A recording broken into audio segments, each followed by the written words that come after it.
Hello students, good evening to all. Our today's topic is cash flow statement, chapter number 7, class plus 2. Question number 30, cash flow statement, balance sheet of Messrs Gupta and Sons as on 1st January 2008 and 2009 were as follows. उसके बाद हमारे पास balance sheet दी है और balance sheet में हमारे पास liability side दी है. Liability side में creditor 40,000 and 44,000, Ram's loan 25,000,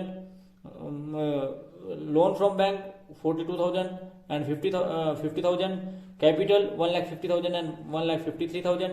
इसी प्रकार से हमारे पास असेट साइड दी है. असेट दिया है हमारे पास कैश 10,000 एंड 7,000, डेटर्स हमारे पास 30,000 एंड 50,000, स्टॉक हमारे पास 35,000 and 25,000, machinery 80,000 and 55,000, land 40,000 and 50,000, building 35,000 and 60,000.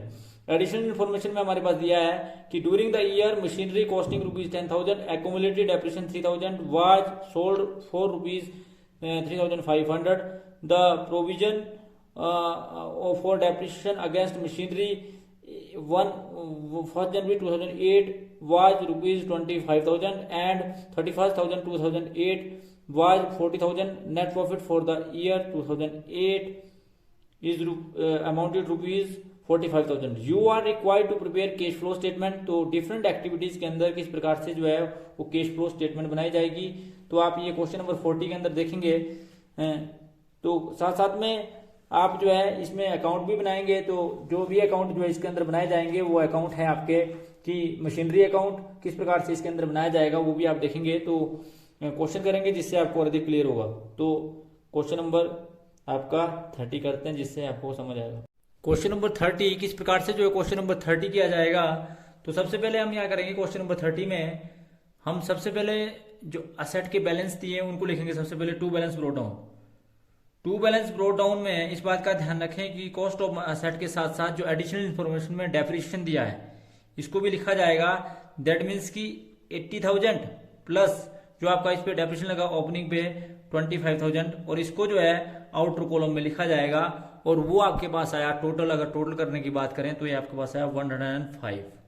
उसके बाद क्या किया कि आप क्लोजिंग बैलेंस भी इसी प्रकार से लिखेंगे जिसको आप बाय बैलेंस ब्रोट डाउन बोलेंगे. तो हम यहाँ बाय बैलेंस ब्रोट डाउन लिखेंगे, by balance carry down, carry down. और ये कैरी डाउन बैलेंस भी इसी प्रकार से लिखा जाएगा.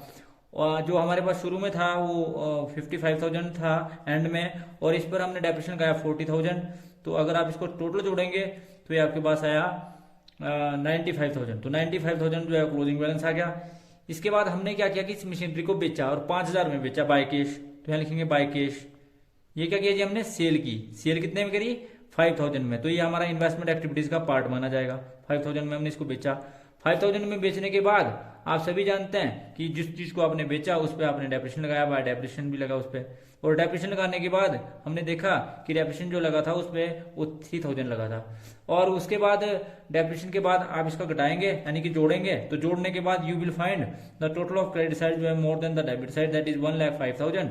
और ये आपके पास आया, इसका भी हमने 1,05,000 लिख देंगे. और जो बैलेंसिंग फिगर बचा वो आएगा loss on sale, by loss on sale, by losses on sale. तो इसको अगर आप घटाएंगे यानी कि 1,05,000 में से ये सारी चीजें घटाएंगे तो आप देखेंगे कि ये जो आपके पास 2,000 जो आपको लॉस आया. और लॉस आने के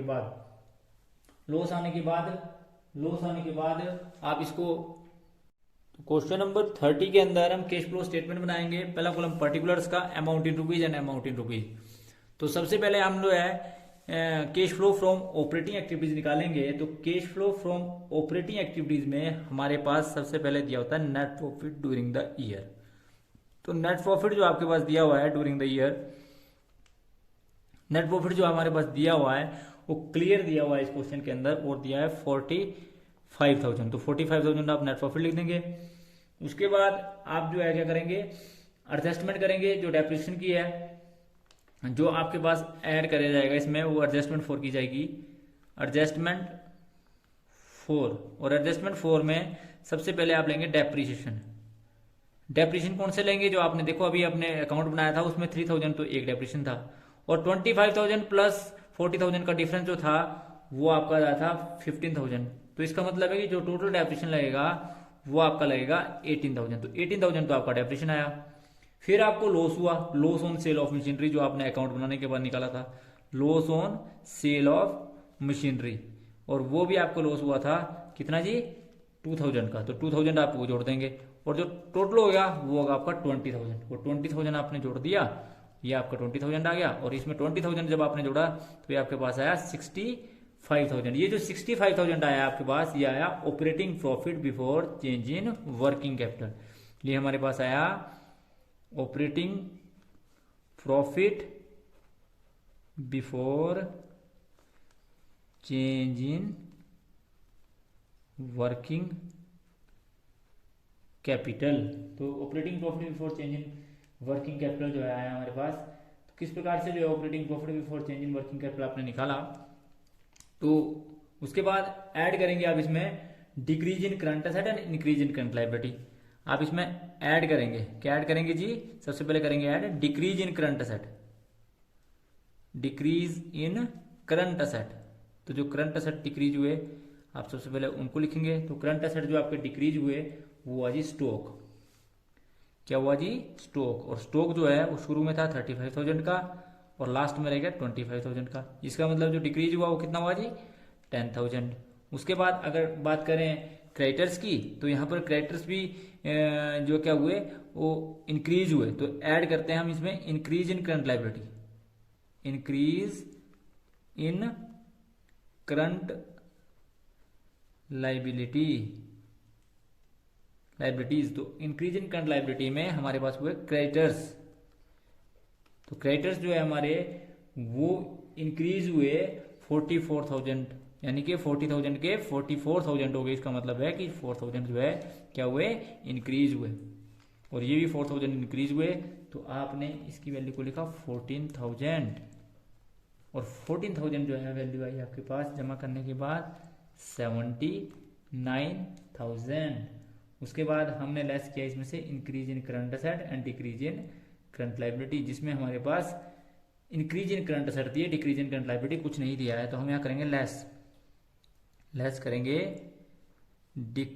increase in current asset, increase in current asset. और हमारे जो करंट असेट इंक्रीज हुए वो है जी डेटर्स। तो डेटर्स जो है वो 30,000 के 50,000 हो गए। दैट मीन्स की 50,000 माइनस 30,000, और ये आपके पास जो वैल्यू आई वो आई जी माइनस की 20,000। तो ये हमारे पास है 20,000 माइनस का। तो 20,000 माइनस का जब आप इसमें लिखेंगे तो यहाँ पे लिखेंगे 20,000 माइनस का, इसको आप माइनस करेंगे तो यही जो है माइनस करने के बाद आपके पास 59,000 आएगा, और यही 59,000 जो आपके पास आएगा वो आएगा cash flow from operating activities. जो ये हमारे पास आएगा वो आएगा cash flow from operating activities. और ये हमारे पास cash flow from operating activities जो आया वो आया जी हमारे पास 59,000, और ये 59,000 जो आपके पास आया वो आया जी cash flow from operating activities 59,000। और उसके बाद हम जो सेकंड चीज निकालेंगे वो निकालेंगे जी, क्या निकालेंगे, cash flow from investing activities. हम निकालेंगे cash flow from investing activities. B हम निकालेंगे कैश फ्लो फ्रॉम कौन सी एक्टिविटीज जी, इन्वेस्टिंग एक्टिविटीज, इन्वेस्टिंग एक्टिविटीज। और cash flow from investing activities में हमारे पास परचेज ऑफ लैंड आएगा सबसे पहले, क्योंकि लैंड जो है वो हमने परचेज करी। तो परचेज ऑफ लैंड ये कितना आएगा जी, 50,000 माइनस 40,000। दैट मीन्स कि ये माइनस का आएगा 10,000, माइनस का 10,000। और साथ में हमारे पास आएगा purchase of building, purchase of building, purchase of building जो हमारे पास आएगी वो आएगी जी, परचेज ऑफ बिल्डिंग की अगर बात करें हम तो परचेज ऑफ बिल्डिंग हमारे पास आएगी 60,000 माइनस 35,000, 60,000 माइनस 35,000। और ये हमारे पास जो आई वो आई जी 25,000 माइनस का। और उसके बाद हमारे पास जो आएगी वो proceed from sale of machinery, sale of machinery जो हमारे पास अकाउंट के द्वारा भी हमने निकाली थी, और वो हमारे पास थी 5,000। तो हम अगर इसको प्लस की रकमों को माइनस की रकमों से घटाएं तो हमारे पास आएगा 30,000 माइनस का, 30,000 माइनस का। दैट मीन्स कि नेट कैश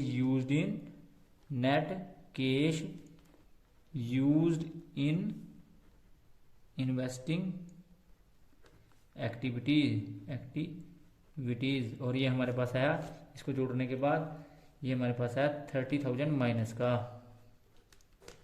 तो ये हमारे पास बी आ गया। अब हमने सी निकालना है। सी में क्या निकालना है? Cash flow from financial activities. तो हमने सी निकालना है cash flow from financial activities, और ये हमारे पास जो आया cash flow from financial activities जो हमारे पास आया, एक आया प्रोसीड फ्रॉम लोन, एक हमारे पास आया प्रोसीड्स फ्रॉम लोन, और ये हमारे पास कितना है जी? प्रोसीड फ्रॉम लोन, ये हमारे पास आया 10,000। 10,000 कैसे आया?